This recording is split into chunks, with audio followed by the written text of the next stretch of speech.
త్వరలో విశాఖపట్నానికి సీఎం జగన్. త్వరలో విశాఖకు సీఎం జగన్. పాత చింతకాయ పచ్చడి అయిపోయినటువంటి స్టేట్మెంట్ ఇది.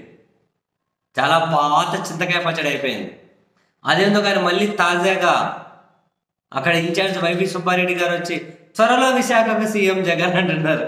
ఆపండి స్వామి, ఎన్నిసార్లు ఇదే మాట చెబుతూ పోతారు. పోనీ అక్కడ న్యాయస్థానాలు ఏమైనా ముందుకెళ్తుందా? వెళ్ళట్లే. మరి ఆ న్యాయస్థానాలు ఏదైనా కనుక క్లియర్ అయ్యేంత వరకు ఆగచ్చు కదా. వీళ్ళు చెబుతూనే ఉన్నారు. అసలు వినాలంటేనే ఎలాగో ఉంది. ఎప్పటి నుంచి మాట చెబుతున్నారు. అవనప్పుడు ఎందుకు చెప్పడం? మరి కోర్టులు అడ్డుకుంటే అయినప్పుడు అది క్లియర్ అయ్యేంత వరకు ఆగాలి. మరి ఏం చేస్తారు? అయితే ఇంతకు ముందే కనీసం ప్రభుత్వ కార్యాలయాలను గుర్తించుకుంటూ సీఎం క్యాంప్ ఆఫీసు, మంత్రుల సమీక్షల కోసం ఆఫీసులు గుర్తించుకుంటూ ప్రభుత్వం జీవో ఇస్తేనే దాని మీద అమరావతికి సంబంధించిన కొందరు హైకోర్టుకి వెళ్తే, అది జస్టిస్ నిమ్మగడ్డ వెంకటేశ్వర్ల గారి దగ్గరికి వెళ్తే మీరు ఇది విచారణ చేయకూడదు, త్రిసభ్య ధర్మాసనం దగ్గర పెండింగ్ ఉంది, మీ దగ్గర కావాలని అనుకూలమైన తీర్పు తెచ్చుకోవాలని చెప్పి వాళ్ళు వచ్చారని ప్రభుత్వం ఎంత మొత్తుకున్నా సరే వినలే. నా దగ్గరకు వచ్చింది, నేను విచారిస్తా, మీకు వద్దంటే పిటిషన్ వేయండి అని. సరే, ప్రభుత్వం పిటిషన్ వచ్చింది, వేసింది, మీరు విచారించకండి, త్రిసభ్య ధర్మాసనం దగ్గరకు పంపించండి అని. ఈసారి నిమ్మగడ్డ వెంకటేశ్వర్లు ఏం చేశారు? సరే, మరి త్రిసభ్య ధర్మాసనం దగ్గరికి పంపిస్తూ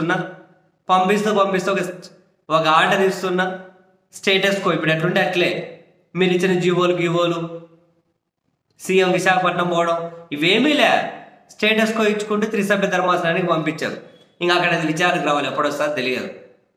ఈ క్రమంలో తాజాగా ఈరోజు జగన్ సర్కార్ ఆంధ్రప్రదేశ్ హైకోర్టులో లంచ్ మోషన్ పిటిషన్ వేశారు.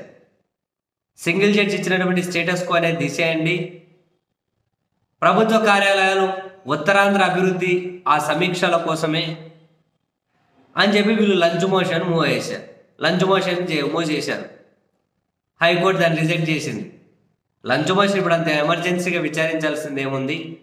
ఈ పిటిషన్ మంగళవారం విచారిస్తాంలే అని జగన్ సర్కార్ వేసినటువంటి ఆ లంచ్ మోషన్ని తిరస్కరించుకొని మంగళవారం విచారణ చేస్తామని చెప్పారు.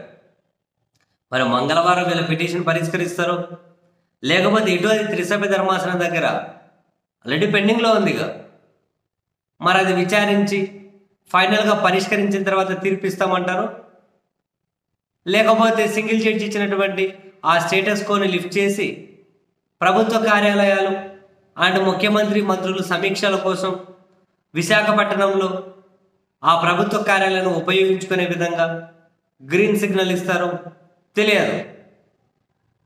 త్వరగా పరిష్కరించండి, ఈరోజే పరిష్కారం చూపండి అని చెప్పి వీళ్ళు లంచ్ మోషన్ వేస్తే హైకోర్టు ఒప్పుకోలేదు. సో మంగళవారం విచారణ చేస్తారట. ఆ రోజు ఏమైనా క్లారిటీ వస్తుందేమో. ఇంతకు విశాఖపట్నానికి సీఎం ఇప్పటికిప్పుడు వెళ్ళే ఛాన్స్ ఉందా, లేకపోతే ఏదో ఎన్నికల తర్వాత నేనా అని.